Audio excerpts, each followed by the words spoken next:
I'm a former foreign correspondent for the New York Times. I was overseas for 20 years.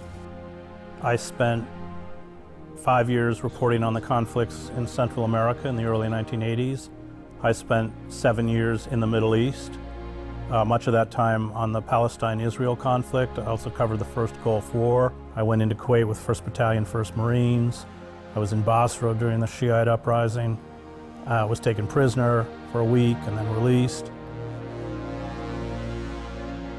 Well, having spent 20 years on the outer reaches of empire, I'm acutely aware of the crimes of empire. I'm talking about the American empire, as well as their proxies. Very hard to come back to the United States after 2 decades and not work as hard as I can to make other Americans aware of what is happening, what the empire is doing, the whole nature of permanent war and what its consequences are. Found that 66% of likely voters strongly or somewhat agree that the U.S. should call for a ceasefire, a percentage that rises to 80% among Democrats. Joining me to discuss the grassroots effort to impose a ceasefire is Medea Benjamin, a co-founder of the feminist anti-war group Code Pink. And now we're seeing the call for another tranche, enormous tranche of money, $104 billion that the administration is asking for, that is just mana for these weapons companies. Public transportation is a wreck. Our cities are decaying and our infrastructure is collapsing.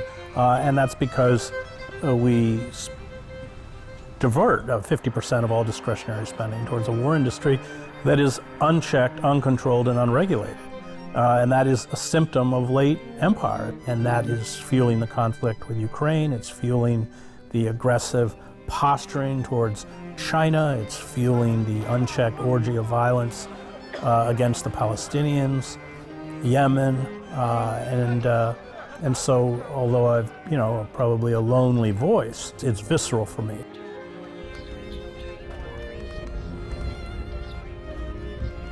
Use the Swiss passport in Iran, and also in Gaza I would use my Swiss passport.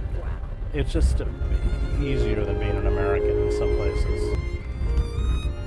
Well, the problem is that the United States, really, its diplomatic service has been rendered impotent in the sense that, even when I was overseas, the embassy was controlled by the military and the CIA. And the ambassador often didn't even know what they were doing. The CIA has transformed itself from an intelligence agency into a paramilitary organization. I mean, the only people who truly know war are the people who see it. That we all have the capacity to be the oppressor under the right circumstances. I learned that violence is intoxicating. I've seen people, when they kill in orgies of violence, it's as if they're drunk or high. I learned that war gives meaning to empty lives. I've learned that war is addictive, not just to soldiers, and that's something that I, as a longtime war correspondent, had to struggle with, because you don't fit in anymore to the world not at war.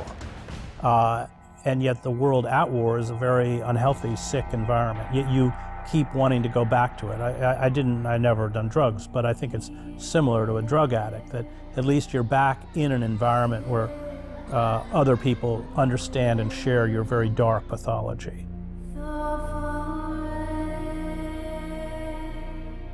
So in a war, everything's stripped away. All of the facade is stripped away, and it's this kind of visceral experience with evil. I mean, war is about death. It is the cult of death. It is the celebration of death. Everything about war is about crushing all of those forces that nurture life, familial, social, artistic, political, cultural, everything.